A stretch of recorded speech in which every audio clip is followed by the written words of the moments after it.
কিউরিও ফাইটের ঘোষলি call recording সিরিজের মারাত্মক একটি হরর পডকাস্টে আপনাদের সকলকে স্বাগতম জানাচ্ছি। আমি কৌস্তভ। আজকে বারাসাতের একটা হন্টেড ফ্ল্যাট নাম্বার B4 ব্যাপারে আপনারা জানতে পারবেন, যেটা লোকেশন হেলা বটতলার থেকে খুবই কাছে। নিশা ছিল আজকের এই ঘোষলি কল রেকর্ডিংয়ে নিজের লাইফের এই প্যাথেটিক এক্সপিরিয়েন্সটা সে শেয়ার করেছে। ধরুন আপনি নিজের লাইফের সমস্ত জমানো টাকা দিয়ে নিজের স্বপ্নের বাড়ি কিনলেন। সেই বাড়িতে ঢোকার এক সপ্তাহ বা তারও কম সময়ে আপনি বুঝতে পারলেন যে প্রপার্টিটা আপনি পারচেস করেছেন সেটা আপনার জন্য একদমই সুটেবল নয়, কারণ আপনার সন্তানের বা আপনার প্রিয়জনের সেই ফ্ল্যাটে বা সেই বাড়িতে লাইফ রিস্ক হচ্ছে প্রতিনিয়ত। আপনি এমন কিছু ফিল করছেন প্রতিনিয়ত যেটা মোটেই ন্যাচারাল নয়, সেটাকে সুপার ন্যাচারাল বা প্যারানর্মাল কনসিডার করা যেতে পারে। সেই জায়গার গভীর যে রহস্য রয়েছে বা যে পাস্ট রয়েছে, যে রেসিডুয়াল হন্টিংসের ব্যাপারগুলো রয়েছে, সেইগুলো যখন আপনারা শুনবেন, নিশে যখন নিজের এক্সপিরিয়েন্সটা বলবে, আপনার রক্ত জল হয়ে যেতে পারে। কিউরিও ফাইটার আজকের এই ঘোষলি কল রেকর্ডিং আপনারা কোথা থেকে শুনছেন সেটা কমেন্ট করে জানান। বারাসাত থেকে কারা শুনছেন তারা কিন্তু স্পেশালি আমাকে জানাবেন। এবং হ্যাঁ, আপনিও যদি আপনার লাইফে ঘটে যাওয়া এরকম সত্যি ভৌতিক ঘটনা আমার সাথে শেয়ার করতে চান, তাহলে যোগাযোগ করুন curiofite@gmail.com এই ইমেল আইডিতে। এছাড়া আপনি আজকের এই ঘটনাটা শুনে কি ফিল করলেন সেটাও কিন্তু জানাতে ভুলবেন না। কিউরিও ফাইট ইউটিউব চ্যানেলে নতুন হলে সাবস্ক্রাইব করে বেল নোটিফিকেশন অন করে রাখুন। তাহলে চলুন, আমি আর কথা বাড়াচ্ছি না, সরাসরি চলে যাচ্ছি কিউরিও ফাইটের ঘোষলি কল রেকর্ডিং সিরিজের মারাত্মক একটি সানডে স্পেশাল হরর পডকাস্টে। ঘড়িতে বেলা 3টে, রবিবার।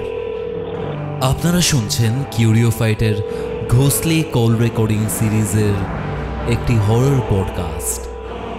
আপনাদের আজকের হরর ডোজ। হ্যালো নিশা। হ্যাঁ বলো কৌস্তভ, কেমন আছো? ওই চলছে কোনো রকম। তুমি কেমন আছো বলো? আমি ভালো আছি। বিষয়টা হচ্ছে, তুমি বারাসাতে একটা ফ্ল্যাটে থাকতে, হ্যাঁ, তোমার ছেলে মেয়েকে নিয়ে, এবং সেখানে থাকাকালীন কিছু প্যারানর্মাল এক্সপিরিয়েন্সের সম্মুখীন হও। হ্যাঁ একদম ঠিক। ফ্ল্যাটটা হয়তো হন্টেড ছিল, কিন্তু সেখানে তোমাদের সাথে যা যা ঘটেছে সেটা মারাত্মক ঘটনা। এবং তুমি তোমার ননদের ব্যাপারেও বলছিলে। আমি যদি খুব ভুল না করি, তোমার হাজবেন্ড এখন আর বেঁচে নেই। না, একদম। আর তুমি তোমার ননদের ব্যাপারে বলছিলে যে কলকাতার খুব নামি একটা সরকারি হাসপাতাল, হ্যাঁ, সেখানে যাওয়ার পর তার সাথে কিছু জিনিসপত্র ঘটতে থাকে, এবং তোমার যে কেসটা এবং তার যে কেসটা কোনো না কোনো ভাবে হয়তো কানেক্টেড।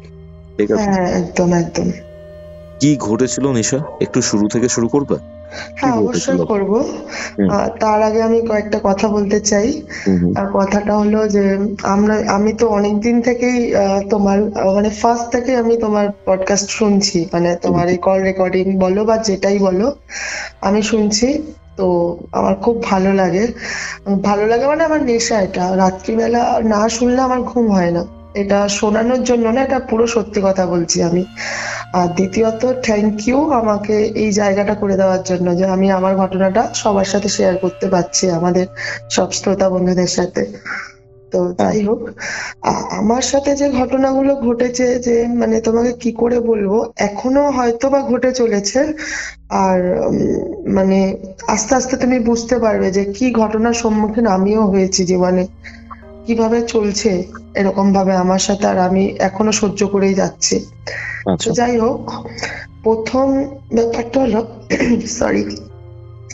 ব্যাপারটা হলো 2018 সালের ওই প্রথমে তো আমরা আগস্টের দিকে আমার বারাসাতে ফ্ল্যাটটা আমি বুক করি, তারপর সেপ্টেম্বরে আমাদের রেজিস্ট্রি হয়ে যায়, তো আমরা ওখানে শিফট হই 2017 সেপ্টেম্বরের দিকে, 18 সেপ্টেম্বরের দিকে।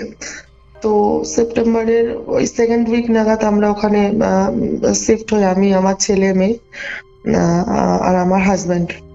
ওখানে আমরা শিফট হই। আমার হাজব্যান্ড বাইরে চাকরি করতো সেই সময়। সে যাই হোক, প্রথমে কোনো কিছু হয়নি ওখানে, সেরকম ঘটনা আমার সাথে কিছু ঘটেনি।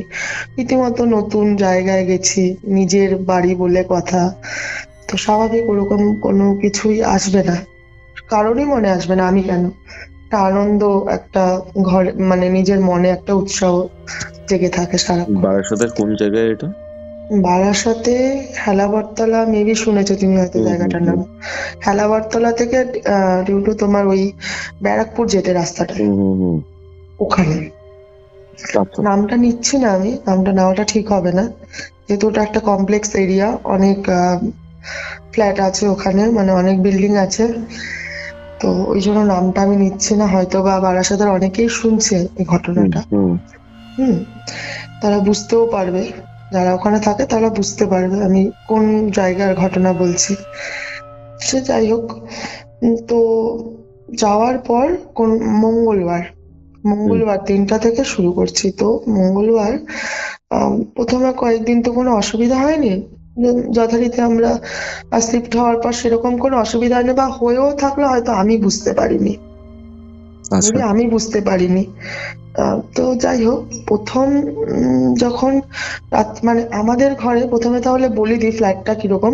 আমরা থাকতাম B4-এ, মানে B4-এ, মানে আমাদের ফ্ল্যাট নাম্বারটা ছিল। নিচে 3টে ফ্ল্যাট, মানে 3টে ফ্ল্যাট ছিল, 3টে ফ্ল্যাটে একজন থাকতো, মানে একটা ফ্ল্যাটে একজন থাকতো, 2টো ফ্ল্যাট বন্ধ ছিল। আমি থাকতাম ফার্স্ট ফ্লোরে, ওখানে 5টা ফ্ল্যাট ছিল, আমি একটাতে থাকতাম, পাশে আর একজন থাকতো, 3টে ফ্ল্যাট বন্ধ ছিল। আর 3তলা পুরো ফাঁকা, মানে বন্ধ, 4তলাও পুরো বন্ধ, তার উপরে ছাদ ছিল। আর একটা ব্যাপার হলো যে প্রতিটা ফ্ল্যাটে, মানে যারা বন্ধ করে রেখেছিল, বন্ধ কেন, আমিও যখন প্রথম ঢুকি, আমার ফ্ল্যাটের ওই যে বাইরে যে ঢোকার যে দরজাটা হয়, গেটের মানে যে মেইন দরজাটা হয়, সেখানে না ওম লেখা সিঁদুর দিয়ে আর নানা রকমের ঝোলানো, ওই রেড কাপড়ের মধ্যে যে জিনিসপত্র দিয়ে ঝুলিয়ে রাখে না ঘরে, যাতে কালো কাপড়, রেড শালু কাপড়, শালু কাপড়, ওরকম কিছু ঝোলানো প্রতিটা ফ্ল্যাটের, মানে প্রতিটা, যারা ধরে নাও হিন্দু আছে তাদের ওসব, আর যারা মানে যারা অন্য সম্প্রদায় আছে তাদের ধর্মের জিনিস ঝোলানো। তুমি বুঝতেই পারছো আমি কোন ধর্মের কথা বলছি। সে যাই হোক, তো আমি ভেবেছি নতুন ফ্ল্যাট, সবার হয়তো যারা থাকে না তারা ওরকম ভাবে ঝুলিয়ে রেখেছে। তো এর পেছনে অনেক ঘটনা, মানে ঘটনাটা আস্তে আস্তে শুনলে বুঝতে পারবে কেন ওরকম ঝোলানো ছিল। সে যাই হোক, এবার কি হয়েছে, সব আমাদের যেহেতু নতুন, আমরা ওখানে গেছি, তো ব্যাপারটা হলো মানে কলিং বেল হয় না, আমার কলিং বেলের তখন ওই মিউজিকটা লাগানো ছিল না, কলিং বেলের সাথে ওই লাইটের সাথে সংযোগ ছিল একটা, মানে কলিং বেলটা টিপলে লাইটটা অন অফ হবে, এরকম একটা ব্যাপার। তো প্রথম রাতে যখন আমরা ওখানে, আমরা মানে রাত্রিবেলা কাজকর্ম করে ঠরে শুয়েছি, আমার ছেলে মেয়ে ঘুমিয়ে পড়েছে, যথারীতি আমার হাজবেন্ড বাড়িতে নেই, ও তো কাজের সূত্রে বাইরেই থাকতো। তো বোঝা গেল যেহেতু লাইটটা অন অফ হলো, তো আমি ভাবলাম যে অন অফ হলো, তো পরে না আমি, মানে যেহেতু রোডের, মানে রাস্তার পাশে, মানে ফ্ল্যাটের বাড়ির বিল্ডিং এর সাইড দিয়ে যে রাস্তাগুলো হয় না, মানে ওই যে কমপ্লেক্স এরিয়ার মধ্যে যে পিচ ঢালাই করে রাস্তাগুলো হয়, তো আমি ভাবলাম হয়তো নিচে সিকিউরিটি দাদারা মানে পাহারা দেয় আর টর্চ জ্বালায় নেভাই, দেখবে মাঝে মধ্যে, তো আমি ভেবেছি ওই আলোটা এসছে, আমি অত মাথায়ও নিইনি। তো আমি শুয়ে পড়েছি তখন 1:45 নাগাদ, মনে হচ্ছে যে রান্নাঘরের বেসিন গুলো, দেখবে ফ্ল্যাটের বেসিন গুলো না স্টিলের থাকে, রান্নাঘরের বেসিন গুলো, তো মনে হচ্ছে যে মানে কল চলছে, কলটা কিন্তু জোরে চলছে না, দেখবে জোরে চলার পর বন্ধ করলে যদি ঠিকভাবে বন্ধ না হয়, টপ না, একটুখানি সরু ভাবে যে একটা জল পড়ে, ঠিক কষতে ওরকম একটা জলের আওয়াজ। মানে ওরকম রান্নাঘরে আমার বেশি না ওরকম আওয়াজ হচ্ছে। তো যথারীতি আমি ভাবছি যে আমি তো সবকিছু বন্ধ করে চেক করেই আমি এসে শুয়েছি, ছেলে মেয়ে ঘুমোচ্ছে। তো আমি না উঠেছি, আমি দেখলাম রান্নাঘরে গিয়ে যে না, কোনো কিছুই না, সবই ঠিক আছে। তারপর আমি ভাবলাম সরি তারপর আমি ভাবলাম হয়তো আমার লাগোয়া আর একটা যে ফ্ল্যাট আছে ওদের বাথরুমে জল পড়ছে, তো ওটা নিয়ে আমি আর কোনো মাথা ঘামাইনি। তো আমি শুয়ে পড়েছি, শুয়ে আর আমার না ঘুমানোর সময় আমি হনুমান চালিসা, সেই সময় এসব গল্প শুনতাম না বা সানডে সাসপেন্স এসব শুনতাম না বেশি। হনুমান চালিসা হোক, মহাভারত হোক, চালিয়ে আমি ঘুমিয়ে পড়তাম, তাহলে ঘুমটা ভালো হতো। তো হনুমান চালিসা চালিয়ে আমি ঘুমিয়ে পড়েছি, কখন ঘুমিয়ে পড়েছি আমি নিজেও জানি না। ঠিক যখন 2:15 আমার মানে সাথে ওই নতুন জায়গায় প্রথম ঘটনা ঘটছে, 2:15, ঠিক রাত্রি 2:15 থেকে 20-র মধ্যে কুকুরের কান্নার আওয়াজ। আচ্ছা, কুকুরের কান্নার আওয়াজ মানে বুঝতে পারছো, সেপ্টেম্বর, হালকা হালকা ঠান্ডা পড়েছে, আমি একা আমার ছেলে মেয়েকে নিয়ে 3 BHK ফ্ল্যাটে, যথেষ্ট। ওখানে ফ্ল্যাটটা কি তোমরা সেকেন্ড হ্যান্ড কিনেছিলে না নতুন ছিল? নতুনই ছিল, নতুনই ছিল। তুমি আগে কেউ থাকতো না? না না না, ওটাই তো, কমপ্লেক্সটাও নতুন তোলা হয়েছিল? কমপ্লেক্সটা তাও বহুত পুরনো, বাট ওই মানে ফার্স্টে যে ধরে নাও অনেকটা বিঘায় বিঘা এরিয়া নিয়ে কমপ্লেক্স তৈরি করা, ফার্স্টে যেটা কমপ্লেক্স তৈরি মানে ফার্স্টের ফ্ল্যাটের বিল্ডিং গুলোতে ওইসব কোনো সমস্যা ছিল না। পরে আবার যারা মানে কিনে কিনে আবার পরে যেগুলো নতুন হচ্ছে ওখানে আসল সমস্যাটা তুমি আস্তে আস্তে শুনলে বুঝতে পারবে, সবাই বুঝতে পারবে। তো যাই হোক, এইবার কি হলো, তো ঠিক 2:15-20 নাগাদ ওরকম কুকুরের কান্নার আওয়াজ, আর একটা দুটো না, ওই মানে B4-এর দিকে যত মানে কুকুর ছিল প্রায় 7-8টা কুকুর একসাথে কান্না করছে। তো আমি ভাবলাম কি হলো রে ভাই আবার এত রাত্রে, আমার যথারীতি ঘুম ভেঙে গেছে। আমি এবার কি বলতো, দেখবে ফ্ল্যাটের জানলাগুলো না টানা জানলা থাকে, খোলা না। টানা, হ্যাঁ হ্যাঁ ইয়েস, একদম ঠিক কথা বলেছো, টানা জানলা থাকে। এবার আমি কি করতাম, জানলা একটুখানি খুলে রাখতাম যাতে ঘরের গরম হাওয়াটা বাইরে যেতে পারে, একদম বদ্ধ লাগে না হলে দরজা জানলা দিয়ে দিলে। এইবার কি হলো, তো আমি না মানে ইয়ে করে দেখলাম যে কুকুরগুলো মানে মানে আমার ফ্ল্যাটের অপর সাইডের যে একটা ফ্ল্যাট আছে মানে বিল্ডিং আছে, ঠিক ওই কোণাটার দিকে তাকিয়ে তাকিয়ে খুব পরিমাণে কাঁদছে, মানে করুণ সুরে কাঁদছে 7-8টা কুকুর। তাদেরকে আমি এত মাথা ঘামাইনি, ওর মতো কাঁদছে, আমি আমার মতো ঘুমাই, এরকমই একটা ভাব দেখে আমি আবার শুয়ে পড়লাম। তখন ঠিক 15 থেকে 20 মিনিটও কাটেনি প্রস্তাব, আমার রান্নাঘরে আবার ওই জলের আওয়াজ, রীতিমতো আবার ওরকম শুরু হয়েছে, শুরু হয়ে জল পড়ছে। যেহেতু স্টিলের ওটা আর হালকা শীত, আর ফ্ল্যাট এরিয়া দেখবে একটুখানি ইয়ে থাকে মানে নিস্তব্ধ থাকে রাত্রিবেলা, নর্মালি পাড়া আর ফ্ল্যাটের মধ্যে অনেক তফাৎ থাকে।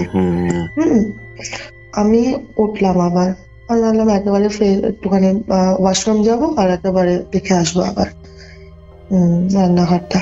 যাই হোক, উঠে দেখলাম, ওয়াশরুম থেকে আসলাম, এসে রান্নাঘরটা খোলার সাথে সাথে প্রস্তাব মানে এখনো আমার ভয় লাগছে, আমি রীতিমতো একা, তোমাকে বললাম আমি ডাইনিং এ বসে তোমার সাথে কথা বলছি।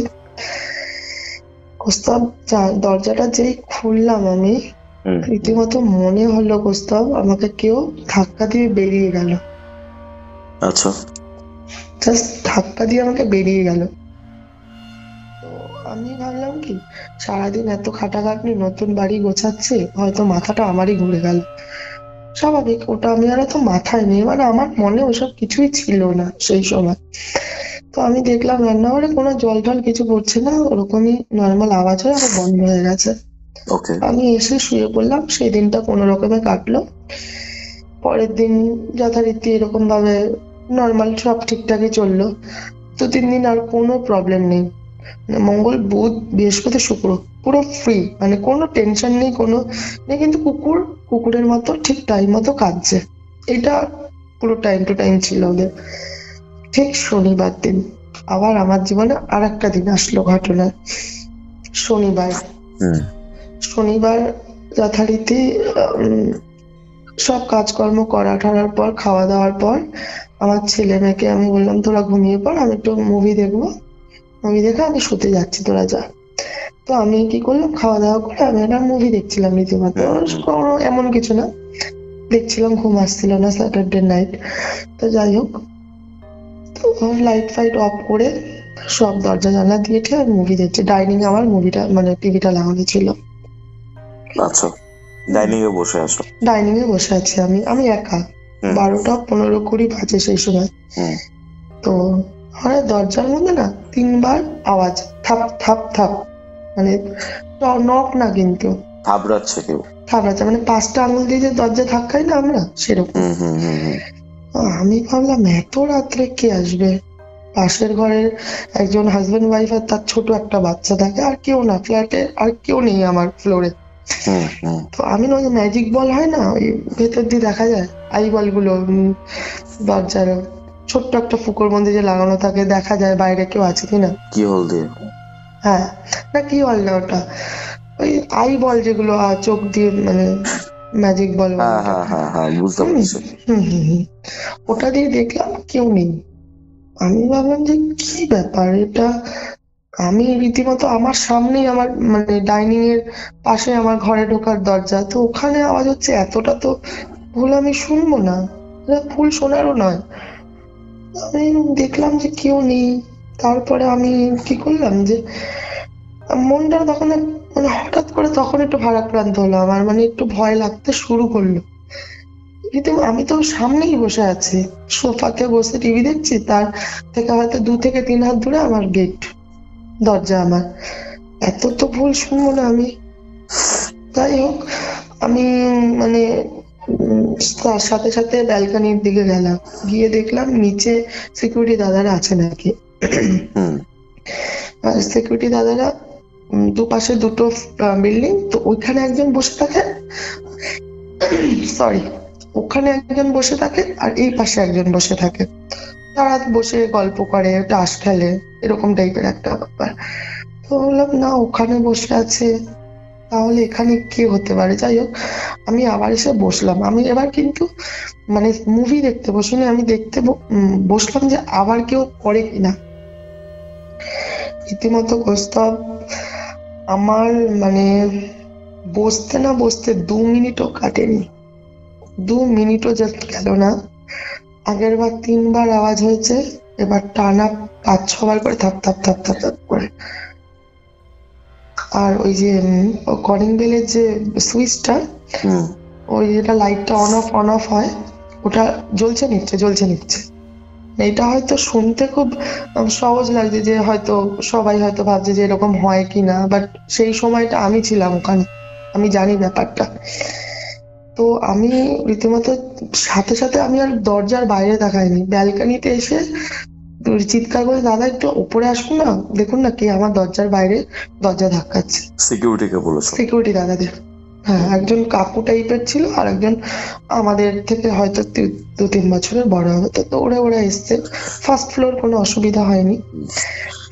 এসে বলছে কোথায়, আমি বললাম দাদা এই, মানে ওরা আসার পর আমি দেখলাম, তারপরে দরজাটা বললাম দাদা এই মাত্র, তখন পাশের ঘর থেকে বৌদিরাও মানে ওই পাশে যারা থাকতো তারাও বেরিয়ে এসছে, দাদা এই মাত্র। তখন কি করলো, তখন দেখলাম সিকিউরিটি দাদা বললো যা তুই ওপরে 2তলা 3তলাটা দেখে, ছাদটা দেখে। তখন আর একটা আমার ব্যাপারটা তখন আরেকটু সন্দেহ হলো, ওই যে মানে আমাদের বয়সী যে সিকিউরিটি দাদাটা, সে একা গেল না, সে বলছে কাকু তুমি চলো আমার সাথে,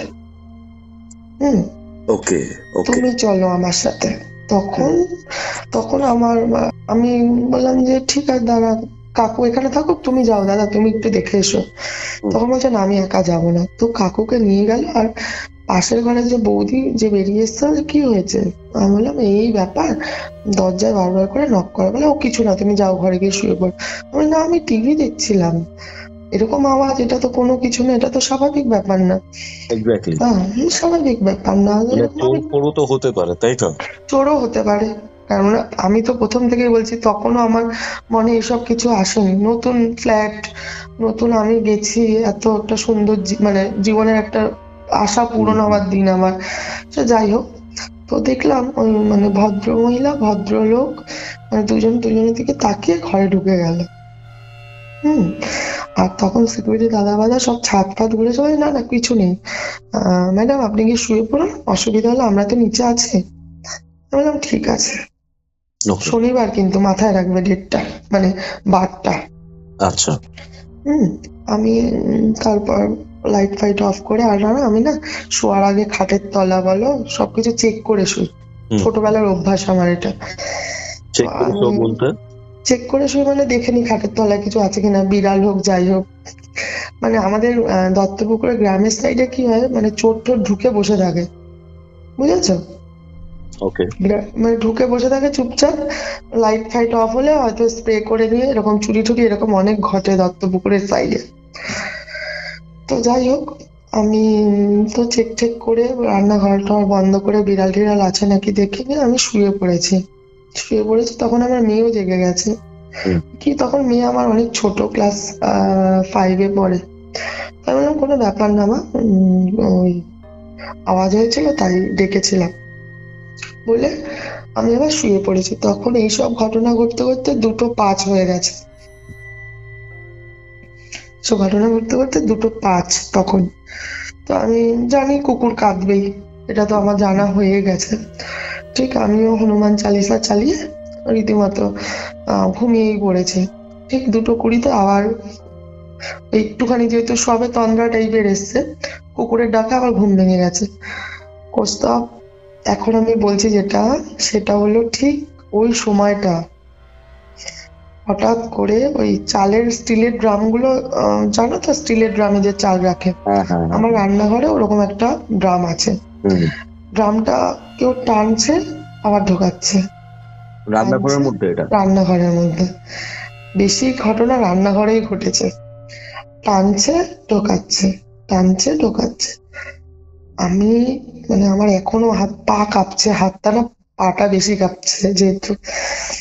আমি মানে কি হলোটা কি, ঘটনাটা কি, সেই সময় না আমি বেরোইনি। ফার্স্টে আমি আমার হাজবেন্ডকে কল করেছি রাত্রির, তখন কটা বাজে, 2:30 বাজে। তখন আমি ওকে ভেবেছিলাম কিছু জানাবো না, কিন্তু বাধ্য হয়ে আমি সেই সময় ফোন করে জানি এই ঘটনা ঘটেছে, রান্নাঘরে এখন কিছুর একটা আওয়াজ হচ্ছে, ওই চালের ড্রামটা ঢোকানো আর বার করানোর এরকম একটা। তখন বলছে না ওটা তোমার মনের ভুল, দেখো পাশের ঘরের ফ্ল্যাটে বাচ্চাটা হয়তো জেগে গেছে, ও হয়তো খেলছে। না বলে তুমি যাও আমি লাইনে আছি। আমি উঠে গেছি,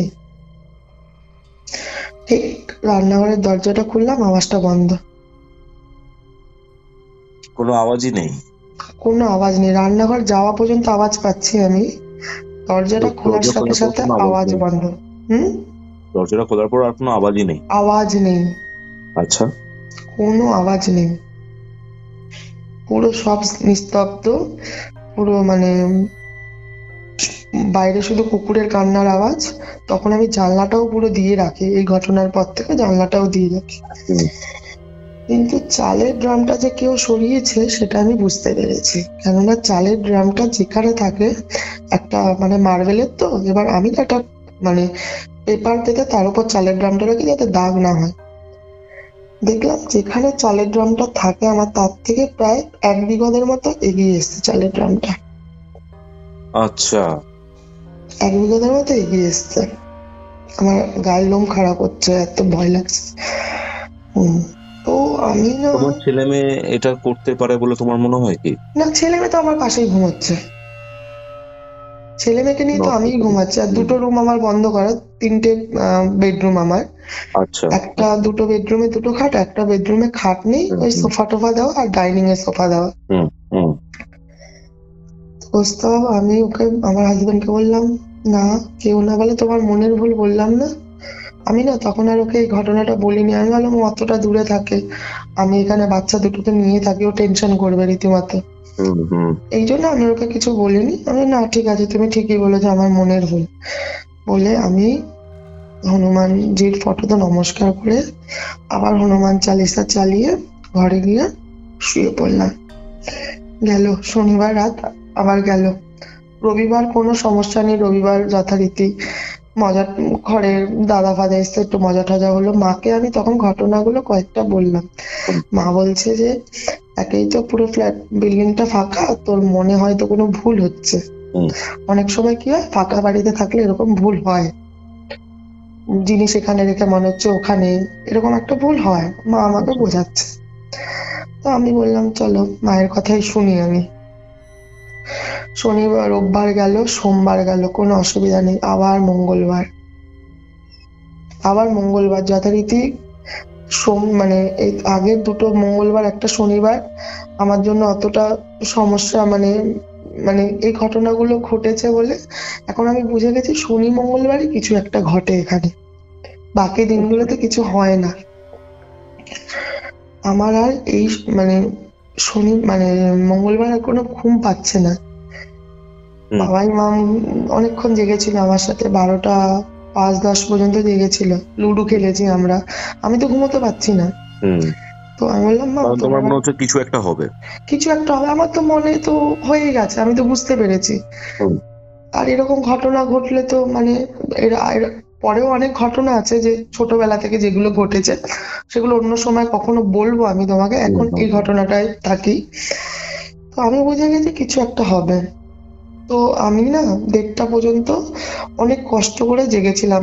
আমি আমার হাজবেন্ডের সাথে কথা বললাম, বলে ঠলে আমি আর বাইরে আর যাইনি। ওই 12টা 10-15 মধ্যেই হাত মুখ ধুয়ে ঠুয়ে একদম, আর টিভিও দেখিনি সেদিনকে। আর আমি ঘরে একদম প্যাকটা, দরজা জানলা দিয়ে ঠিয়ে পর্দা ফর্দা দিয়ে পুরো একদম ইয়ে। এবার বাইরে লাইট জ্বললেও আমি দেখতে পারবো না, কারণ আমার দরজা দেওয়া, পুরো পুরো দরজা দেওয়া। এইবার ঠিক 2:10, আলনা জানো তো, জামা কাপড় গুছিয়ে রাখে যে আলনা, হ্যাঁ আমার একটা স্টিলের আলনা আছে।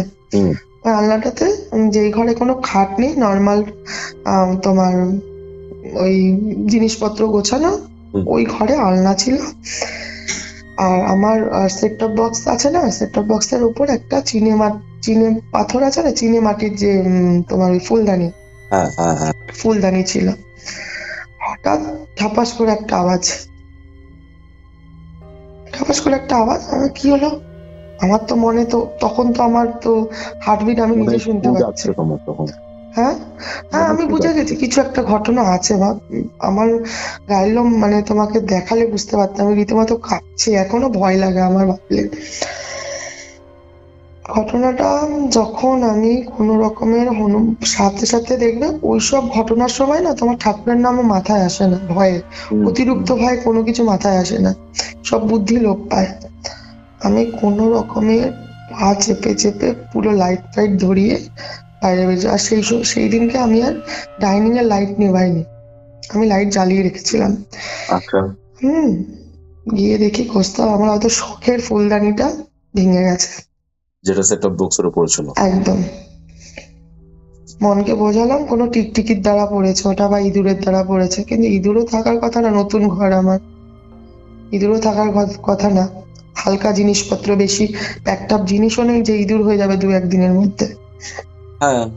নতুন ফ্ল্যাটে এরকমটা তো হয় না, কোনোদিনও হয় না।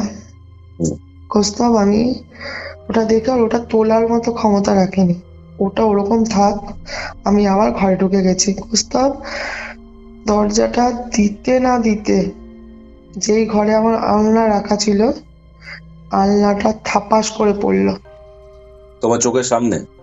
না, দরজা দেওয়াতে ভেতরে, আমি তো অপর সাইডে একটা ঘর, এই পাশের ঘরে আমি আওয়াজ পেয়েছি। আলনাটা ছিল তাই তো? হ্যাঁ, আমি সাথে সাথে আমি উঠলাম, মানে দরজাটা খুলে ঢুকলাম, ঢুকে আলনাটা পড়লে তো নর্মাল পড়ে থাকবে কোস্তাব, জামা কাপড় তো ছেটানো থাকবে না, একদমই থাকবে না। তো সেটা কোস্তাব, জামাগুলো আমার পুরো ঘরে, জামা কাপড়, ছেলে মেয়ের জামা কাপড় পুরো ঘরে ছড়ানো। কোস্তাব আলনা যদি পড়ে থাকে, নর্মাল আলনা পড়বে, জামা কাপড় ছড়ানোর কোনো জায়গা নেই, জামা কাপড় গুলো পুরো ছড়ানো পুরো ঘরটাতে আমার। আমি সাথে সাথে কি করলাম, ফোনটা দিয়ে একটা ছবি তুললাম। আচ্ছা আচ্ছা ফটো ছবি আমি একটা তুললাম, তুলে যেহেতু আমাকে দেখাতে হবে আমার হাজবেন্ডকে, আমার মনের ভুল বলছে, আমাকে দেখাতে হবে। অত মানে সেপ্টেম্বর থেকে অক্টোবরে চলে এসছে, রীতিমতো ঠান্ডা পড়ে গেছে। আর ফ্ল্যাট এরিয়াটা এরকম ছিল যে পাশে ধান ক্ষেত, বড় বড় মাঠ, মানে ঠান্ডা ভালোই আছে। আমি ঘামছি, আমি সাথে সাথে কি করলাম, ঘরে এসে আমি আবার ওকে সাথে ফটোটা পাঠালাম যে এই এই পজিশন হয়ে আছে ঘরের, আমি ঘরে ছিলাম, এইটা কি করে হলো, এটা কি করে হলো। যাই হোক, ওইভাবে দিনটা কাটলো আমার, মঙ্গলবারটা কাটলো। তো আমি পাশের ঘরের বৌদির ঘরে গিয়ে বললাম, বৌদি এই ঘটনা ঘটছে, তুমি কি কিছু জানো ব্যাপার স্যাপার? বলছে না না, আমরা তো এখানে আছি 5-6 বছর, কোনো ব্যাপার নেই, ওরকম কিছু না। তখন ও বৌদির হাজবেন্ড ছিল ঘরে। তো আমি বললাম ঠিক আছে বৌদি, দাদা আছে, আমি পরে আসবো তোমার ঘরে। মানে আমি চলে এসেছি, ছেলে মেয়েকে রেডি করে আমি বললাম স্কুলে পাঠিয়ে দিয়েছি। স্কুলে পাঠিয়ে দেওয়ার পর, এটা বুধবার সকালের কথা বলছো? হ্যাঁ, বুধবার সকালে। রীতিমতো আমার রাত্রে ঘুম নেই, আমার রান্না করতে ভয় লাগছে, ঘরে একা থাকতে ভয় লাগছে, কেউ নেই যে এসে থাকবে। আর পুরো এরিয়া ফাঁকা, আমার পুরো ফ্ল্যাট ফাঁকা। ওনার পাশের ঘরে থাকে, উনিও ছেলে নিয়ে স্কুলে চলে যাবে, পুরো আমি একা থাকবো, কি করে হবে। তো বৌদিকে আমি যখন দেখলাম দাদা বেরিয়ে গেছে, আমি তাকে ছিলাম, দাদা বেরোলে আমি ঢুকবো। বৌদি প্লিজ বলো কি ঘটনা, এখানে কোনো কোনো প্রবলেম আছে? তখন বলছে অন্য সময় বলবো, এখন আমি স্কুলে যাচ্ছি। তখনই আমি বুঝে গেলাম কিছু একটা ঘটনা আছে। পরে বলবো যেহেতু বললো। হ্যাঁ, পরে বলবো যেহেতু বললো। তো আমি ওই দিনকে এইভাবে 2-3 দিন আবার ঠিক করে কেটে গেল। এটা শুক্রবার রাত্রের ঘটনা, শুক্রবার 2:30-এর ঘটনা এটা, 2:30-3:45 নাগাদ। আমি ভালো শুক্রবার জানি শনিবার করে ঘটনা ঘটে, অতএব আমার অত ভয় লাগছে না। শুক্রবারে আমি আবার একটু মুভি দেখছিলাম, সেদিনকে বসে বসে মুভি দেখছিলাম। তো আমার মনে হলো কেউ একজন রান্নাঘর থেকে আমার দিকে তাকিয়ে আছে। রান্নাঘর থেকে তোমার দিকে তাকিয়ে আছে? কেননা আমার ওপেন রান্নাঘর ছিল। আচ্ছা, ওপেন রান্নাঘর ছিল, রান্নাঘর থেকে কেউ একজন আমার দিকে তাকিয়ে আছে। আমি দেখবে সাইড আই দিয়ে দেখা যায় না, দেখবে সাইড থেকে তোমাকে যদি কেউ ফলো করে, দেখবে তোমার দিকে তাকিয়ে থাকলে তুমি ঠিক তোমার চোখটা এই দিকেই যাবে যে কেউ দেখছে। তো একবার ভাবছি আমি মাথাটা ঘোরাবো, ভাবছি মাথাটা ঘোরালে আমি যদি দেখতে চাই আমি আরো বেশি ভয় পাবো। আমি না সোফা থেকে উঠে ঘরে যেতে পারছি, না আমি মাথা ঘোরাতে পারছি। আমি কনস্ট্যান্ট ওখানে বসে আছি, না ঠাকুরের নাম নিতে পারছি। ফ্রিজ হয়ে গেছে পুরো। একদম একদম, মানে ওই দিনটা যে কি অবস্থা। 1 মাসও হলো না আমি ফ্ল্যাটে ঢুকেছি, আর আমার সাথে এরকম ঘটনা ঘটছে। আমি ভাবছি যে না পেছনে তাকাবো, পেছনে তাকালে তো আমি ভয় পাবো, না আমি সামনে যেতে পারছি, না কোনো রকম করতে পারছি। সাথে তখন কটা বাজে, মানে এরকম হওয়ার পর অনেক কষ্টে, অনেক মনের মধ্যে জোর নিয়ে আমি হনুমানজির নাম করে ছুটে, মানে আমি টিভিও বন্ধ করিনি, ছুটে আমি ঘরে ঢুকে দরজা দিয়ে দিয়েছি। ঠিক 2:15, 2:15 তখন ওই স্টিলের যে বাসনের থাকগুলো হয়, পুরো একদম ওই দেওয়াল থেকে নিচে পড়লো। তুমি ইনিশিয়ালি বলছিলে শনি আর মঙ্গলবার হচ্ছিল, রাইট? একদম, ওটা ফ্রাইডে রাত্রিবেলার ঘটনা বলছি। কিন্তু এখন ফ্রাইডে রাতেও হলো বিষয়টা ফ্রাইডে রাত্রেও হলো। আচ্ছা, পড়ে গেল, তারপর পড়ে গেল, তখন তো জোরে আওয়াজ হবে, একটা বাসন ভরা তাক যদি খুলে পড়ে, রীতিমতো 2-2:30-এর সময় জোরে আওয়াজ হয়েছে, তো অনেক জোরে আওয়াজ হয়েছে। সিকিউরিটিকে ডাকতে হয়নি, ওনারা নিজেরাই চলে এসছে। পাশঘর থেকে, পাশের ফ্ল্যাট থেকে দাদারা বেরিয়ে এসছে, মানে যে আমার যে নিবার প্রতিবেশী যে দাদা, সে চলে এসছে। দাদা বৌদি কি হয়েছে? আমি বললাম যে এটা খুলে পড়েছে। মানে আমি চোখ থেকে জল পড়ছে, আমার মেয়ে আর আমার ছেলে আমাকে দু সাইডে ধরে রেখে দিয়েছে, আর আমি কাঁপছে, যেটা খুলে পড়েছে। না, তখন সিকিউরিটি দাদা বলছে এটা হয়তো কোনো রকম ভাবে খারাপ লাগিয়েছে, আমরা কালকে ফোন করে দেবো, যারা ঠিক লাগায় তাদের। আমি, দাদা কেন আপনারা বুঝতে পারছেন এটা খারাপ লাগানো এতদিন পড়লো না কেন, আজকে কি করে পড়লো, আজকে কি করে পড়লো? তখন বলছে ম্যাডাম আপনি চিন্তা করবেন না, বাবু তুমি মাকে নিয়ে ঘরে যাও, আমরা আছি, অসুবিধা হলে বাইরে থেকে ডেকো। আর ওনারাও, বৌদি ওরাও তাই বললো রীতিমতো। মানে বৌদি তখনও ঘরে যায়নি, দাদাকে বললো তুমি যাও ঘরে, আমি ওকে একটু শান্ত করে যাচ্ছি। আর আমি তো মানে এত মানে ভয় পেয়ে গেছি, আমি কাঁপছি, যেহেতু বাবাই মাম এইসব ব্যাপারের সাথে ছিল না, তো ওরা জানে না। ওরা যেহেতু তখন ছোট ছিল, ভেবেছে হয়তো ওটা এমনি থেকেই খুলে পড়েছে। বাবাই মাম মানে আমার ছেলেরা। তো ওই আর তারপর ওই কুকুরের কান্নার আওয়াজ, তখন বৌদিকে বললাম বৌদি ব্যাপারটা বলো না। বলে নিশা আমি তোমার সাথে এই ব্যাপারে পরে কথা বলবো, তোমাকে বলেছি তো তুমি ঠাকুরকে ডাকো, কোনো অসুবিধা নেই।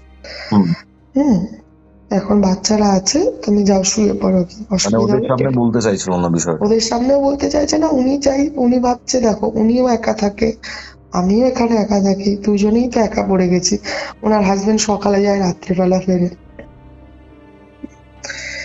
এরকম ঘটনার পর আমার তার মানে শনিবার দিন আমার দাদার ছেলে মেয়ের মানে মেয়ের বার্থডে ছিল। তো ছেলে মেয়ে চলে মানে বাড়িতে, মানে আমার বাপের বাড়িতে এসছে, আর ওই দিনকে আমার হাজবেন্ডের ফেরার কথা ছিল শনিবার দিন। কথা বলছো? ওই শুক্রবারে এটা হয়েছে, শনিবার দিনের ঘটনা। কোন মাসের কথা বলছো? এটা হলো তোমার অক্টোবর। ওকে, নেক্সট মাসের মধ্যেই হচ্ছে। নেক্সট মান্থের ওর 19 তারিখে জন্মদিন। 19 তারিখে জন্মদিন ছিল। তো ওকে ওরা বাবাই মা মানে আমার ছেলে মেয়ে মায়ের আমার বাপের বাড়িতে দত্তপুকুর চলে এসছে, আর আমি বাড়িতে আছি, জানি আমার হাজবেন্ড আসবে, কোনো ব্যাপার নেই। আর আমি তো সব ফটোগুলো তুলে তুলে রেখে দিয়েছি ওকে দেখাবো বলে, তো বিশ্বাস করছিল না। যাই হোক, রাত্রিবেলা 10:30টার সময় ফোন করেছে, আমার ট্রেন লেট, আমি এখন ঢুকতে পারছি না। মানে বুঝতে পারছো, শনিবার, তার মধ্যে আমি একা, বাচ্চারাও বাড়িতে নেই, আমি একা। যতই সিকিউরিটি থাকুক পাশে, ঘরের মধ্যে যদি আমাকে কিছু একটা করে দেয় আমি কি করবো? আমি বুঝে গেছি তো ততক্ষণে কিছু একটা ঘটনা ঘটেছে, ওখানে কিছু একটা ব্যাপার আছে, কিছু একটা ব্যাপার আছে। 11:30টার সময় যখন, ওই 10:30টার সময় যখন আমাকে ওই বললো যে আমি আসতে পারছি না, তুমি একটু করে নাও, আমি ভোরবেলার মধ্যে ঢুকে যাবো। তো আমি রীতিমতো কাঁপছি।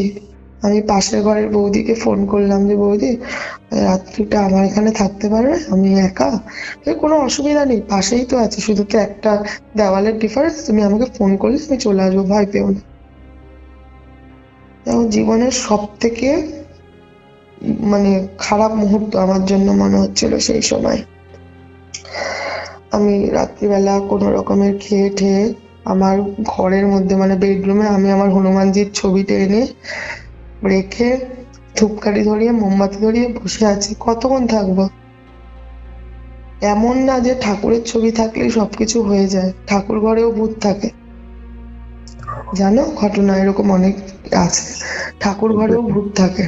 আমি শেয়ারও করেছিলাম এরকম, ঠাকুর ঘরে একজন গলায় দড়ি দিয়েছিলেন, ঘটনা। হ্যাঁ, তোমার ঠাকুর ঘরেও ভূত থাকে। যেই ঘরে ঠাকুর প্রতিষ্ঠা করা হয় না সেই ঘরে ঠাকুরের কোনো দাম থাকে না, ওই ঠাকুর ঘরের কোনো দাম থাকে না।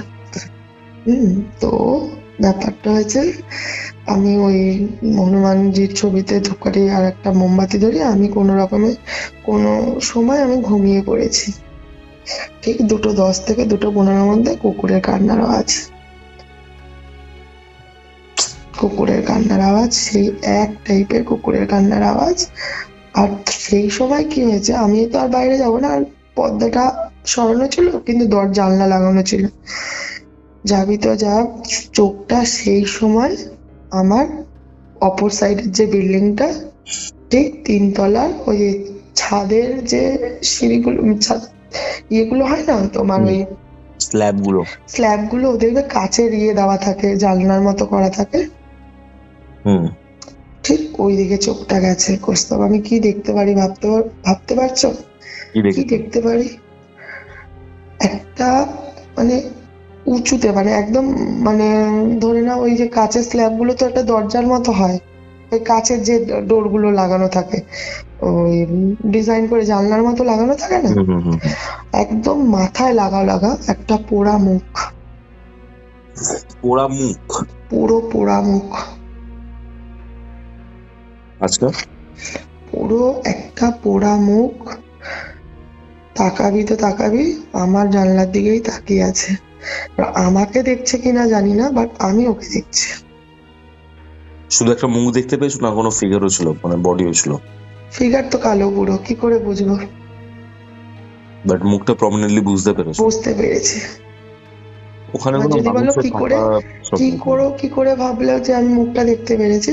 লাইট লাগানো থাকে তো, টিউব লাইট, আলো আছে বাইরে, বড় বড় পোস্টারের মতো করে লাইট লাগানো। ওরা মুখ কষতো। আমার মুখটা সাধারণ মানুষের মতো নয়, মানে ছোট না, মুখ পুড়ে গেলে, ফুলে গেলে, কয়েকদিন রেখে দিলে ফুলে গেলে, যেরকম পোড়া মাছের দেখবে রস, মানে এরকম ডার্টি টাইপের থাকে না, রস বেরোচ্ছে, ওটা আমি দেখতে পাচ্ছি। আমি কি করব? আমি ওটা দেখে কন্টিনিউয়াস 5 থেকে 7 মিনিট কৌস্তব হয়তো আমাকে কিছু বলতে চাইছিল, বা আমি হয়তো ভাবছিলাম ও আমাকে কিছু বলতে চাইছে। একটা মানে রেগে মেগে তাকিয়ে থাকে যেভাবে, মনে হচ্ছে ওর আমি অনেক বড় ক্ষতি করেছি এসে ওখানে। আচ্ছা, অনেক বড় ক্ষতি করে দিয়েছি ওর আমি ওখানে। কৌস্তব, বলতে আমার একটুও লজ্জা করছে না, আমার বিছানা ভিজে গেছে সেই সময়। সিরিয়াসলি আমার বিছানা ভিজে গেছে, আমার নাইটি ভিজে গেছে। মানুষ কত বড় ভয় পেলে তবে ওই পজিশনে আসে।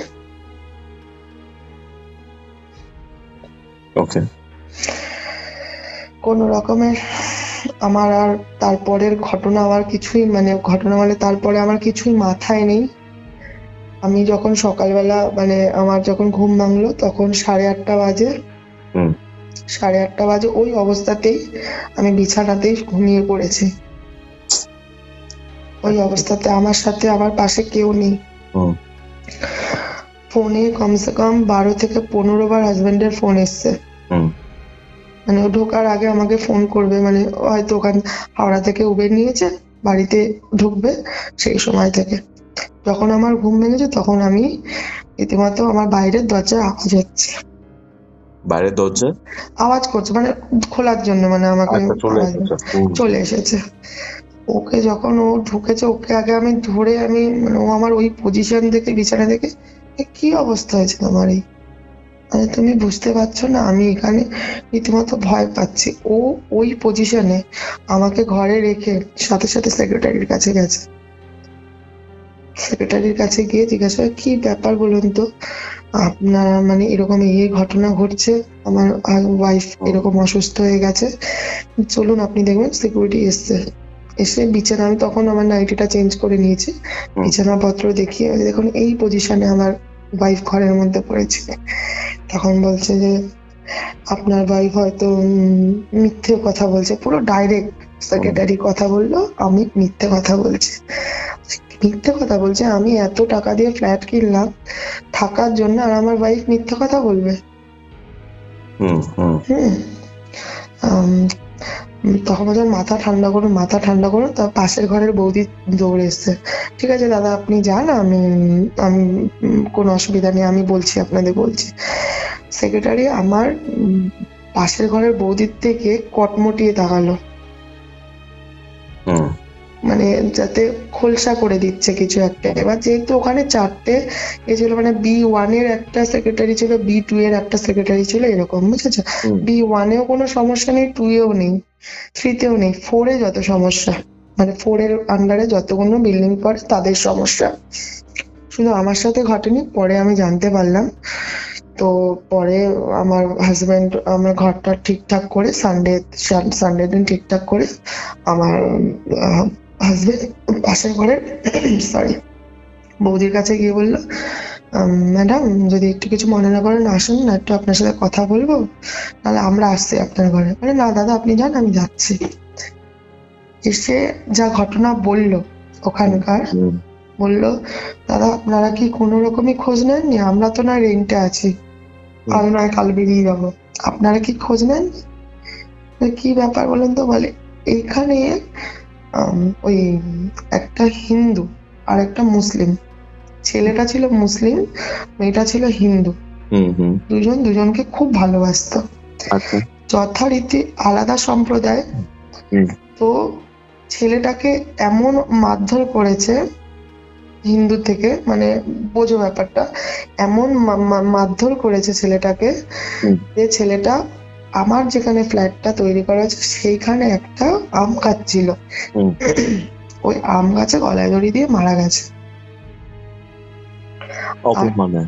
হ্যাঁ, অপমানে, ভালোবাসাকে না পাওয়ার কষ্টে মারা গেছে। আর মেয়েটা এটা শুনে ঠিক অপর সাইডে মেয়েটা, মানে যখন ফ্ল্যাট হয়নি অপর সাইডে মেয়েটাদের ওই ঘর ছিল, টালির ঘর, রান্নাঘরে গায়ে আগুন দিয়ে মারা গেছিল। এ বাবা, আচ্ছা আচ্ছা, গায়ে আগুন দিয়ে মারা গেছিল? গায়ে আগুন দিয়ে, রান্নাঘরের মধ্যে গায়ে আগুন দিয়ে মারা গেছিল। তারপর থেকে ওই কুকুরগুলো রান্নাঘরের দিকে তাকিয়ে চিৎকার করতো, কুকুরগুলো, মানে এই জাস্ট এক মাসের মধ্যে পুরো ঘটনা। কুকুরগুলো রান্নাঘরের দিকে তাকিয়ে চিৎকার কান্না করতো, আর মেয়েটা আমার ওই রান্নাঘরের ওখানে, মানে আমার যে ফ্ল্যাটের রান্নাঘরের ওখানে আম গাছটা যেহেতু ছিল, রান্নাঘরের ওখানে এসে বসতি নিয়েছে। আচ্ছা, ওখানে মুক্তি পায়নি, আর কোনোদিন পাবে না। আর তারপরেরও ঘটনা হলো আমার ফ্ল্যাটটা যেখানে, সেটা পাশে এখনো শ্মশানকালী মন্দিরটা আছে, শ্মশান ছিল। আচ্ছা, এখনো শ্মশানকালী মন্দিরটাও আছে, আমি এইটুকুনিও বলে দিলাম, যারা হয়তো মানে জানবে তারা হয়তো বুঝতেই পারছে কোথাকার ঘটনা বলছি আমি। আমার পাশেই শ্মশানকালীর মন্দিরটা ছিল, আর আমাদের ওখানেই শ্মশানটা ছিল। ওই ফ্ল্যাটটা কি করলো তারপর?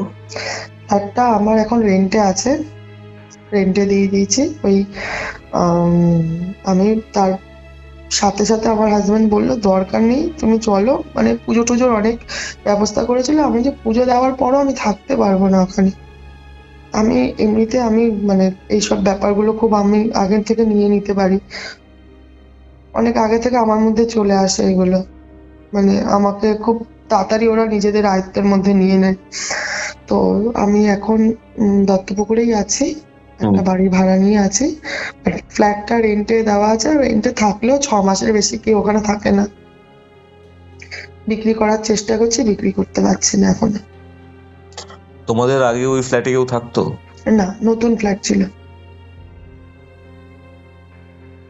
আচ্ছা আচ্ছা, এই হলো ঘটনা। মারাত্মক। আমি বলছি তো, মানে এখনো আমার, মানে তোমাকে বলার পরও আমার হাত পা ঠান্ডা হয়ে গেছে, আমি রীতিমতো ব্ল্যাঙ্কেট গায়ে দিয়ে আমি এখানে বসে তোমাকে ঘটনা বলছি। আমার জীবনে এটা একটা বড় ঘটনা ছিল, আমার স্বপ্ন চুরমার করে দিয়েছে। মানে এত দাম দিয়ে ফ্ল্যাটটা কেনার পর এখনো আমি আর একটা বাড়ি কেনার মতো ক্ষমতায় আসতে পারলাম না। আমাকে একটা কথা বলো, হুম, শনি মঙ্গলবার দিন হতো রাতে? হ্যাঁ, শনি মঙ্গলবার রাতে হতো। বাট এটা শুক্রবার দিন কেন হলো কিছু তুমি মানে শুক্রবার দিন কেন হলো, ব্যাপারটা হলো যেইটুকুনি আমি জানলাম ওই বৌদির কাছ থেকে, যে এটা ফ্রাইডেতে মেয়েটা মারা গেছিল। ফ্রাইডেতে মেয়েটা মারা গেছিল, ওই জন্য তোমাকে টানছিল? হ্যাঁ, আমাকে ফ্রাইডেতে মেয়েটা মারা গেছিল, তার জন্য। আমি তো জানতাম মঙ্গলবার আর শনিবার করেই হয়, শুক্রবার দিন কেন হলো ওটা যখন পরে আমি মানে যখন বৌদি সব ঘটনাটা বললো তখনই জানতে পারলাম শুক্রবার দিন মেয়েটা মারা গেছিল। বুঝতে পারছি। আচ্ছা, সেটাই। তোমার হাজবেন্ড নেই এখন? এখন নেই। একটা সময় ছিলেন। হ্যাঁ। তার যে বোন, তার সাথে কলকাতার একটা নামি হাসপাতালে বেশ কিছু প্যারানর্মাল অ্যাক্টিভিটি ঘটেছে, বেশ কিছু। একদম। অ্যান্ড ঠিক আছে, কি ঘটেছিল তোমার ননদের সাথে সেটা একটু জানো। ঘটনাটা ঘটেছিল আজ থেকে 4 বছর আগে, 4.5 বছর আগে ঘটেছিল। ঘটনাটা হলো, আমার দেওর হঠাৎ করে অসুস্থ হয়ে যাওয়ায় ওর একটা অপারেশন হয়েছিল। সেটা হলো ওই হাসপাতালে, সরকারি একটা হাসপাতালে।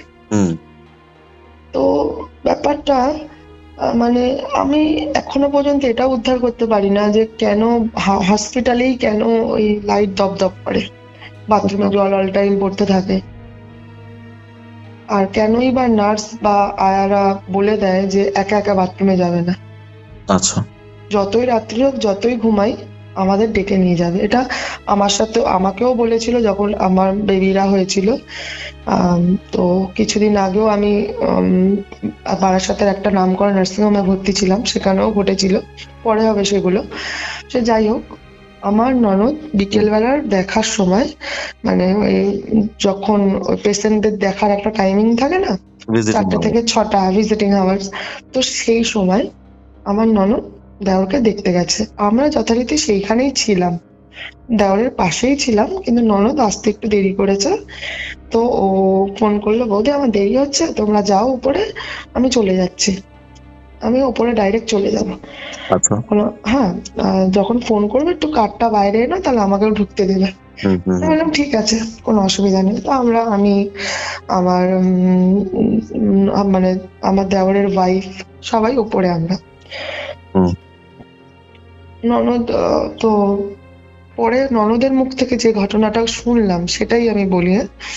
ঘটনাটা যেটা শুনলাম ওর থেকে, ওর দেরি হওয়া পর যখন ও আসলো ওয়ার্ডে, যখন ওকে দেখলাম, তখন ও যে ঘটনাটা বললো আমাদের, ব্যাপারটা হলো, ননদ অটো থেকে নেমেছে যখন, তখন 5টা 10, শীতের সময়, ডিসেম্বর নাগাদ, 5টা 10 নাগাদ, 5টা 10-15 মধ্যে, হালকা হালকা অন্ধকার হয়ে যায় শীতকালে।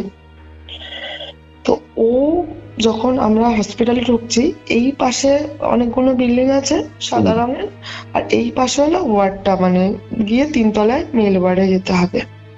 তো ও কি ও যে ঘটনাটা বললো, বলে বৌদি আমি অটো থেকে নামলাম, রীতিমতো নিচে তো অনেক লোকজন আছে, আমি ডান দিকে না গিয়ে আমি বাঁ দিকে বিল্ডিং এ ঢুকে গেলাম। আর আমি জানি আমি দাদার কাছে যাচ্ছি, ও রীতিমতো 4তলায় উঠে গেছে সিঁড়ি থেকে। তখন ওর সাথে কোনো রকম কোনো কিছু না, ও নিজের মন মতো গিয়ে 4তলায় উঠে গেছে। এবার দেখবে হসপিটাল গুলোতে কি হয়, আমার না ভয় লাগে, এই ঘটনাটা যখনই বলি আমার ভয় লাগে খুব। মানে দেখবে করিডোর হয় না, মানে এই পাশে রুম, এই পাশে রুম, মাঝখান থেকে যাওয়ার রাস্তা অনেকটা চওড়া হয়। তো ও রীতিমতো পুরো 4তলা সিঁড়ি থেকে উঠেছে, মানে বুঝতে পারছো, 4তলা কিন্তু কম ব্যাপার না, সিঁড়ি দিয়ে লিফটেও যায়নি ও। ও সিঁড়ি থেকে উঠে 4তলায় চলে গেছে, 4তলায় গিয়ে সোজা করিডোর দিয়ে হেঁটে লাস্টে চলে গেছে, যেটা 4 মিনিট অতিক্রম করতে লাগে আমাদের। আর যেহেতু হসপিটালের প্রতিটা প্যাটার্নই এক হয়, সেই হিসাবে আমি বললাম 4 মিনিট অতিক্রম করতে লাগে। ওই পুরো লাস্ট রুমে চলে গেছে রীতিমতো। রুম ওই লাস্টে গিয়ে দেখছে পাখিদের আওয়াজ, মানে কেচিরমিচির ফাঁকা জায়গায় যেটা হয়, কিচিরমিচির আওয়াজ, টিউব গুলো লম্বা লম্বা করে লাগানো। মানে আমার নিজের এখন এত ভয় লাগছে বলতে বলতেই, লাইট গুলো দপদপ করছে। ওখানে প্রতিটা দরজা দুপাশেই তালা দেওয়া, যে কটা মানে রুম পেরিয়েও গেছে, প্রতিটা রুমেই তালা ঝোলানো বড় বড়। কিন্তু যখন কেউ থাকে না, তাহলে বাথরুমের কেন কল চলবে ওখানে? বাথরুমের কল থেকে জল পড়ছে, দরজাগুলো সব লাগানো, ভেতরে ওই স্ট্রেচার হয় না যেগুলোর মধ্যে করে পেশেন্টদের নিয়ে যায়, টিনের যেগুলো হয়, ওগুলোর চাকার আওয়াজ।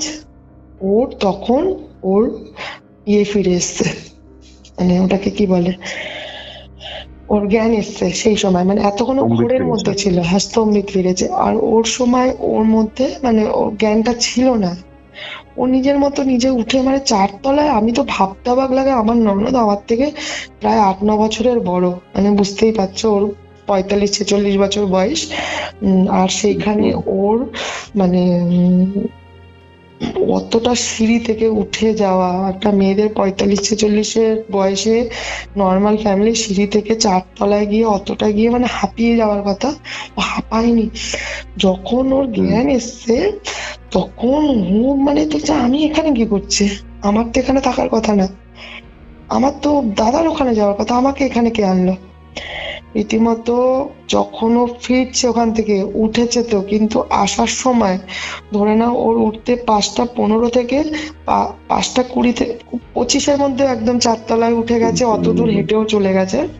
যখন আসছে মনে হচ্ছে ওর পেছনে পেছনে কেউ একজন আসছে, কেউ ফলো করছে ওকে, কেউ ফলো করছে ওকে, কেউ ফলো করছে। ও আসছে, সিঁড়ি থেকে নামছে, একটা ধাপও নামছে, ও পেছনেও ঘুরতে পারছে না, একটা ধাপও নামছে, ওর সাথে সাথে আর একটা পায়ের আওয়াজ হচ্ছে। ও যদি প্রথমে একটা সিঁড়ি নামে, তারপরে 5-6টা সিঁড়ি একেবারে নেমে যাচ্ছে। এত ভয় পেয়ে গেছে মেয়েটা, এরকম ভাবে ভয় পেয়েছে ওর নাইটি পুরো মানে ঘামে ভিজে গেছে। ওর যেইটা 10 মিনিটের মধ্যে উঠেছে, সেই সিঁড়ি নামতে যখন ও আমাদের ফ্লোরে গেছে তখন বাজে 5:45, আধ ঘন্টা সময় লেগেছে। ঘটনাটা যদি এখানেও শেষ হতো তাও ভাবা যেত না, ওইটুকুনি হয়েছে, ওকে ভুলো ভূত নিয়ে চলে গেছে, ওর সাথে খারাপ, ওকে মেরেও ফেলতে পারতো, তাও ভাবতাম ওরকম হতো হয়তো। যেহেতু ও চলে আসার পর ও যখন উঠে ওখানে গেছে, ও না ভয়ে এত ভয় পেয়েছে, ও যখন মেন ওয়ার্ডে মানে ওর ভাইয়ের কাছে গেছে তখন না ও আর লিফটে করে যায়নি, ও ওখান থেকেও সিঁড়িতে করে গেছে। সিঁড়িতে করে উঠে গিয়ে ওরা নিজেকে অনেক স্বাভাবিক করার চেষ্টা করে। কি হয়েছে বলে, কিছু না বৌদি, কিছু না, নিচে চলো না, নিচে চলো, দাদা ভালো আছিস তো, মানে তাড়াতাড়ি করছে। কোনো মতে আমাকে বাইরে বের করে ঘটনাটা আমাকে বলছে, বৌদি এই ঘটনা আমার সাথে ঘটেছে। মানে কি করে বলে, বৌদি আমি নিজেও জানি না, আমি 4 তলায় যাওয়ার পর আমার মনে পড়েছে। আমি বললাম ঠিক আছে চলো বাড়িতে চলো, স্নান টান করে ফ্রেশ হয়ে নাও। তো আমি কি করলাম, সেদিনকে আমি ওর সাথে ওর বাড়িতে চলে গেছিলাম। বাড়িতে যাওয়ার পর ওই লোহা আছে না, লোহাতে নুন গরম করে ওকে খাইয়ে দিয়েছি, তাতে ভয়টা কেটে যায়। তো আমার ননদের বরকে বললাম, আমার ননদের মেয়েকে বললাম ঘটনাটা, ও বললো ও না খুব ভয় পেয়ে গেছে, ওর গা হাত পা তখন গরম, অলরেডি জ্বর চলে এসছে। তো আমি বললাম আমি তো এটা করেছি, কালকে একবার কামারহাটি একটা না মসজিদ আছে, হয়তো তুমি শুনেছো, কামারহাটিতে একটা খুব ভালো, প্রবর্তক জুট মিলের সামনে প্রবর্তক মসজিদ, খুব নাম করা মসজিদটা, নামটা বলে দিলাম আমি, খুব ভালো। তো আমি বললাম যে ওখান থেকে একটুখানি মৌলভী সাহেবের থেকে একটু জল পড়া এনে দিয়ে দেবে, ঠিক হয়ে যাবে। তো খাওয়া দাওয়া করে আমার ননদের বর আলাদা বেডরুমে শুয়েছে, আর আমি আমার ননদ একসাথে, আমার ননদের মেয়ে আলাদা জায়গায় ঘুমিয়েছে। বুঝতাম মানে তখন কি হলো ব্যাপারটা, রাত্রিবেলা হঠাৎ করে আমি দেখছি ননদের জ্বর হয়েছে, ওষুধপত্র খাইয়ে শুয়েছি, ঘুমাবে, আমিও ঘুমিয়ে পড়েছি, আমাকে ভোরবেলা বেরিয়ে আসতে হবে।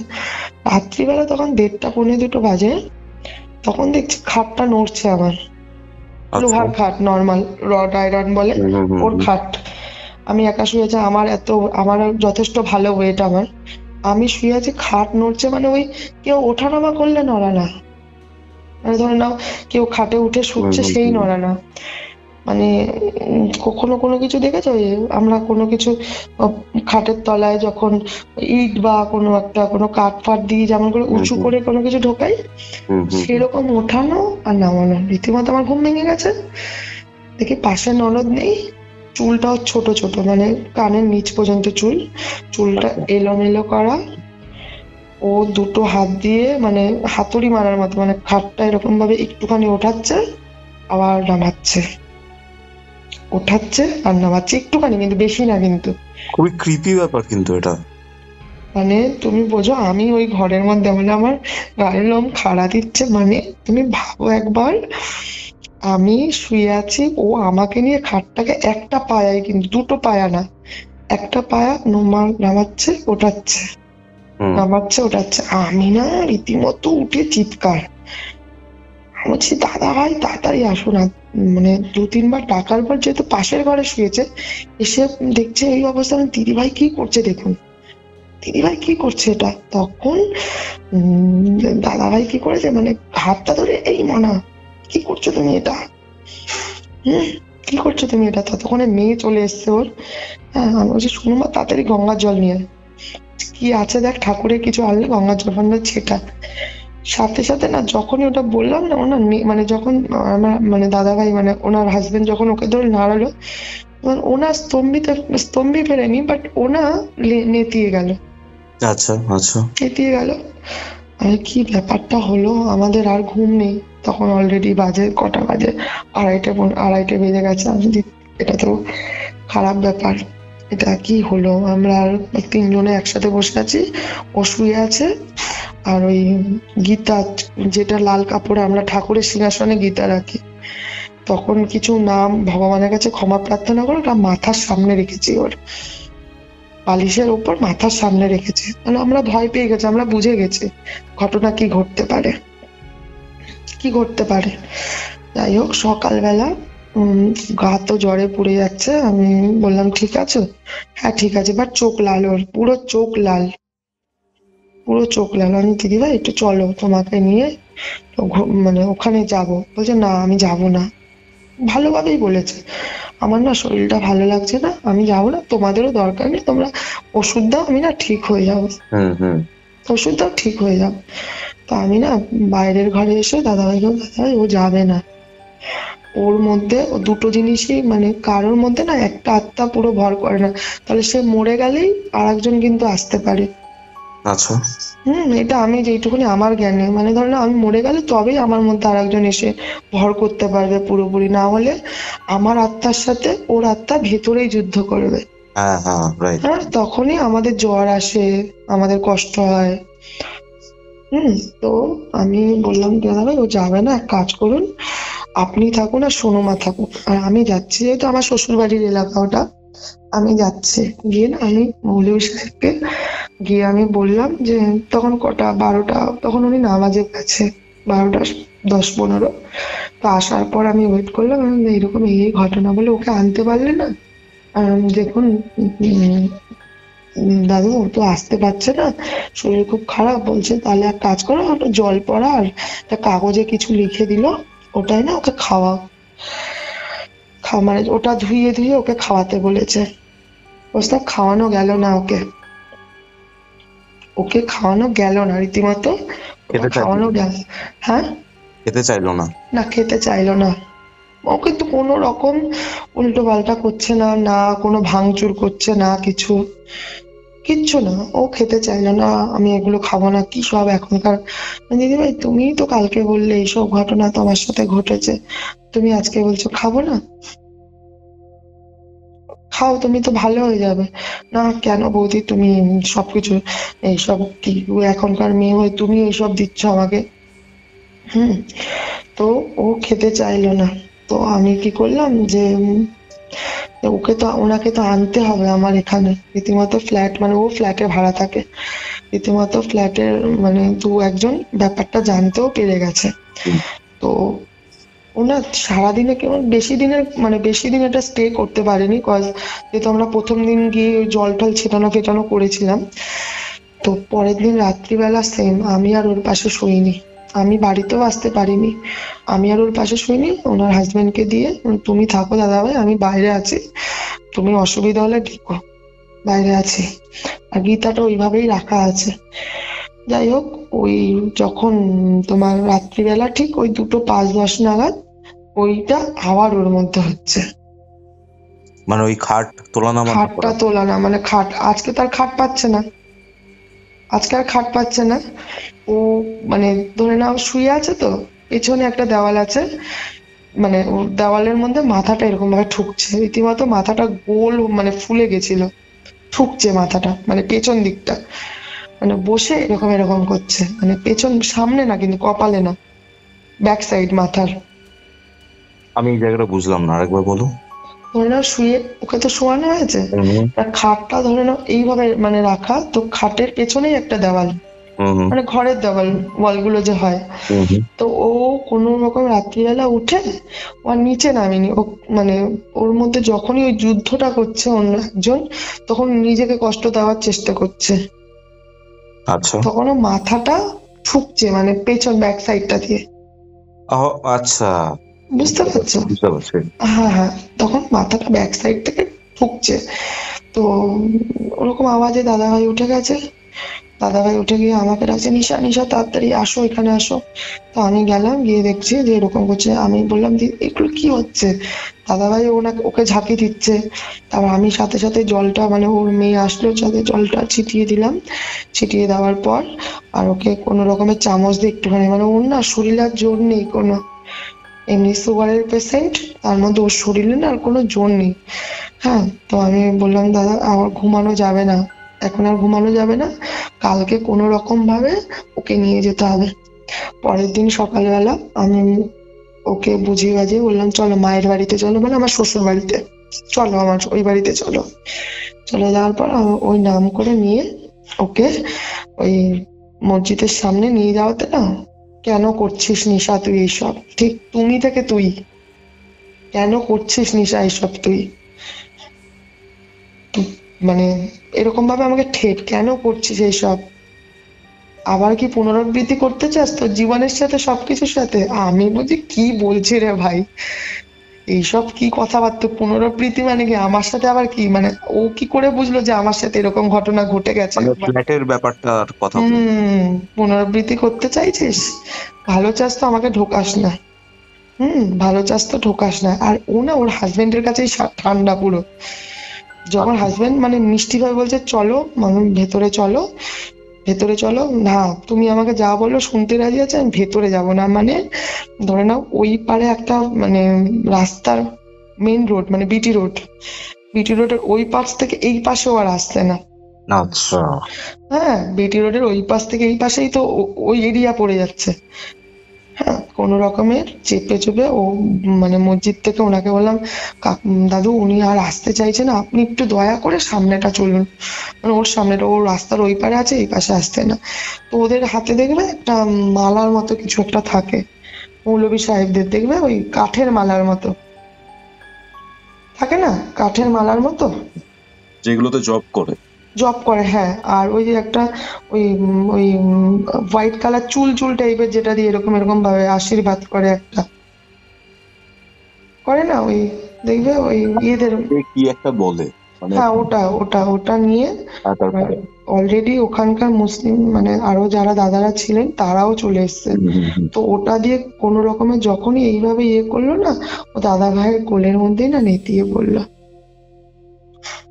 তারপর কোনো রকমে 3-4 জন মিলে ওকে মসজিদের ভেতর ঢুকিয়ে ওই চাদর দিয়ে, যে ওনাদের যে সমাধিটা ঢাকা থাকে, ওটাই একটা চাদর তুলে ওকে পুরো ওটা দিয়ে ঢেকে দিল। ঢেকে দেওয়ার পর কোনো মন্ত্র ফন্ত্র বলে ঠলে বললো, তোমরা মেয়েদের থাকতে দেয় না এখানে, জানো তো, মেয়েদের থাকতে দেয় না। আমাকে বার করে দিল, ওর মেয়েকে বার করে দিল, শুধু দাদাভাই ছিল ওখানে। দাদাভাই থাকাতে তো বললো মানে ওকে সব রকম ইয়ে করার, মানে যা রিচুয়াল ছিল করার পর বাইরে বেরিয়ে মৌলভী দাদু আমাদের বললেন যে এরকম ও যেখানে গেছিল সেখানে ও নিজে থেকে না, ওকে নিয়ে গেছিল। আর ওকে যদি সেদিনকেও যেহেতু অনেক ঠাকুর পুজো টুজো করে, ওই ইয়েতে ওকে কোনো শুভ শক্তি ওখানে ওই সময়টায় ওকে বাঁচিয়ে দিয়েছে। ছিলটা কি?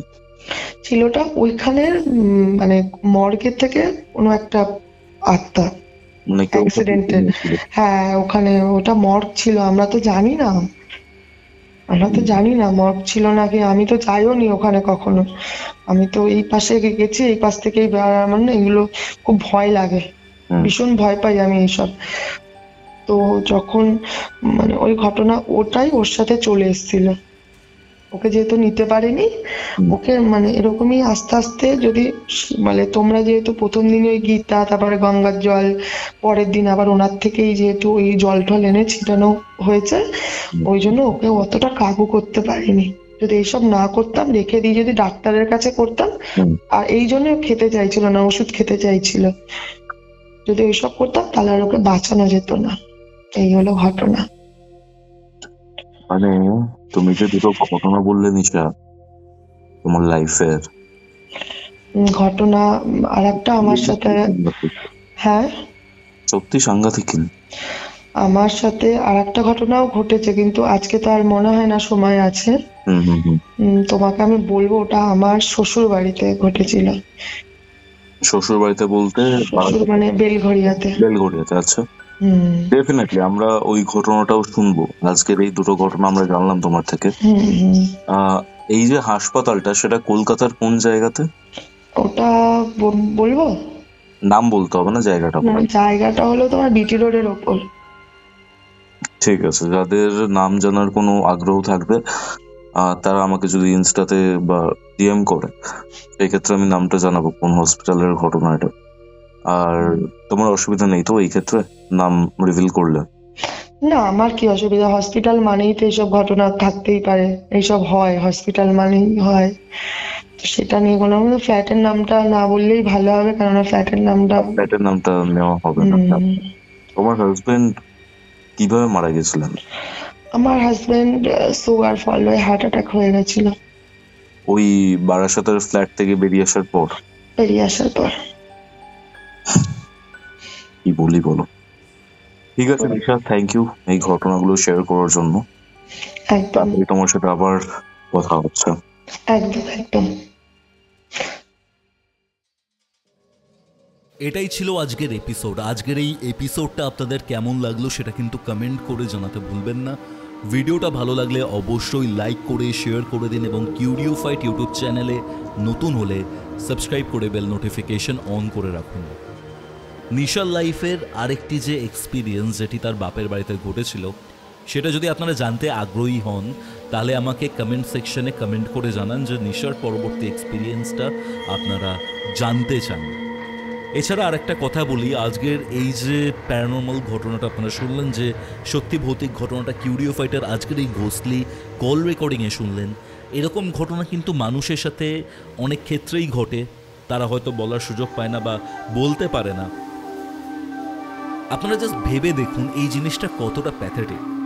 আপনি নিজের লাইফের প্রায় রক্ত জল করা টাকা দিয়ে একটা বাড়ি কিনছেন, সেই বাড়িটাতে আপনি দুদিনও থাকতে পারছেন না, আপনাকে সেটা ভাড়াতে দিতে হচ্ছে, যেখানে 6 মাসের বেশি কেউ থাকতে পারে না। আমি সত্যি কথা বলছি, আমি ভাবতেও পারি না মানুষগুলোর ওপর দিয়ে কি যায়। তো আপনারা যখনই কোনো বাড়ি নেবেন বা কিছু নেবেন, ডেফিনেটলি খুব কশিয়াস হয়ে নেবেন এবং সব জেনে ব্যাকগ্রাউন্ড চেক করে তারপরে নেবেন। আর আরেকটা জিনিস, আজকের এই ঘোষলি কল রেকর্ডিংটা আপনার কেমন লাগলো, ভয়ের লাগলো কি লাগলো না, সেটা কিন্তু জানাবেন। আর হ্যাঁ, আপনিও নিজের লাইফের যদি এরকম সত্যি ভৌতিক ঘটনা আমার সাথে শেয়ার করতে চান, তাহলে ডেফিনেটলি যোগাযোগ করুন curiofight@gmail.com এই ইমেল আইডিতে, অথবা ইনস্টাগ্রামে যোগাযোগ করুন। আমাকে যোগাযোগ করার প্রত্যেকটা ডিটেলস আপনারা কিন্তু ডেসক্রিপশন বক্সে পেয়ে যাবেন। তাহলে চলুন, দেখা হচ্ছে পরবর্তী একটি এপিসোডে বৃহস্পতিবার দিন দুপুর ঠিক 3টের সময়। ততক্ষণ অবধি কিউরিও ফাইটের এরকম আর দুটি এক্সপিরিয়েন্স ফিল করতে আপনার মোবাইল স্ক্রিনে আসা ডান দিকের অথবা বাঁ দিকের বক্সে ক্লিক করুন।